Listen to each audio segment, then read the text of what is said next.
नमस्कार, मेरा नाम प्रफुल्ल है, पूरा नाम प्रफुल्ल राजपूत।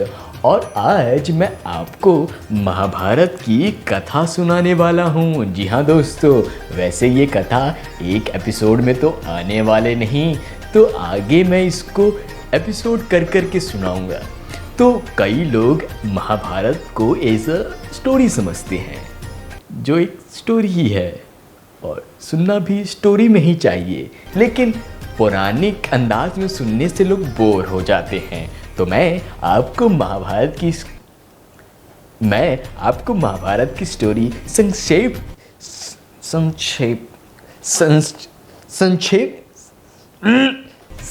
में सुनाऊंगा। जी हाँ, तो कहानी शुरू होती है, ज़्यादा पीछे जाते ना हुए कहानी जहाँ जहाँ इंपॉर्टेंट कैरेक्टर्स हैं वहाँ से शुरू करते हैं। तो कहानी शुरू होती है महाराज शांतनु से। जी हाँ दोस्तों, महाराज शांतनु जो हस्तिनापुर के महाराज हैं। जी हाँ दोस्तों, और ये चंद्रवंशी हैं। जी हाँ, चंद्रवंशी दो वंश होते हैं, एक चंद्रवंश होते हैं, एक सूर्यवंश होते हैं। तो ये चंद्रवंशी थे और रामायण में राम जी सूर्यवंशी थे। कहाँ पहुँच गया मैं? हाँ, तो ये चंद्रवंशी राजा हैं हस्तिनापुर के। तो जी, हस्तिनापुर बहुत ही समग्र और वेरी गुड, वेरी फैला हुआ एंड वेरी पॉपुलर राज्य, वेरी स्ट्रॉन्ग राज्य था उस टाइम का।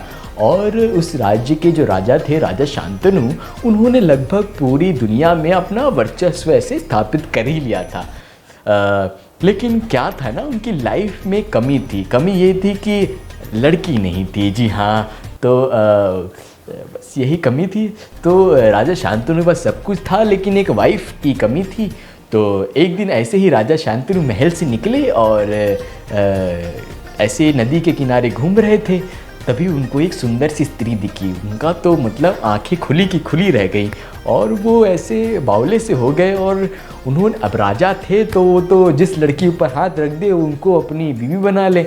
तो वो गए लड़की के पास और कहते कि हम राजा शांतनु हैं और हमें तुम भा गई और हम तुमसे शादी करना चाहते हैं। देखा, राजा थे लेकिन मैनर्स थे में प्रॉपर, ये नहीं कि उनको उठा ले जाएंगे। शादी प्रपोजल रखा। तो आगे वो कहते कि बस तुम मुझसे शादी कर लो और ज़िंदगी तुम्हारी बहुत अच्छी हो जाएगी, क्योंकि हम यहाँ के सबसे बड़े राजा हैं, रईस हैं, तुम्हें किसी बात की कमी नहीं होगी। लेकिन उन्हें मालूम नहीं था कि वो स्त्री कोई आम स्त्री नहीं थी, वो थी माता गंगा। जी हाँ दोस्तों, गंगा माता। अब आप कहेंगे गंगा तो रिवर है, ज़्यादा डीप में मत घुसिए ना, उस समय नदी भी माता ही होती थी। सूर्य कह रहा हूँ, शिव जी के, अरे स्टोरी में होते हर कैरेक्टर उसमें इंसान था। ये तो अभी नदी हो गए हैं, सूर्य भगवान भी हैं, अभी चंद्र, सब कुछ सब आएंगे। तो ज़्यादा डीप में नहाया जाते हुए तो वो माता गंगा थी। तो माता गंगा बोली कि देखो, मैं तो किसी एक की नहीं हो सकती, मैं तो पूरे विश्व की हूँ और मुझे तो पूरे विश्व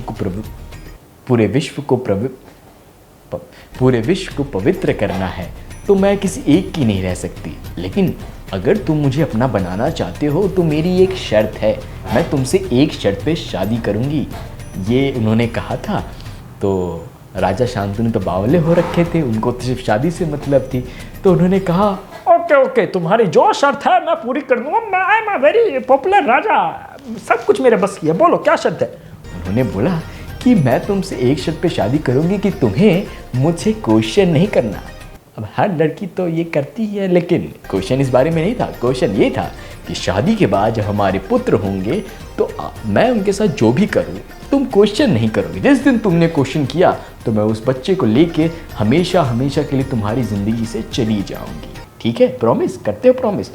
अब राजा शांतनु तो उस समय बच्चे के बारे में सोच ही नहीं रहे थे।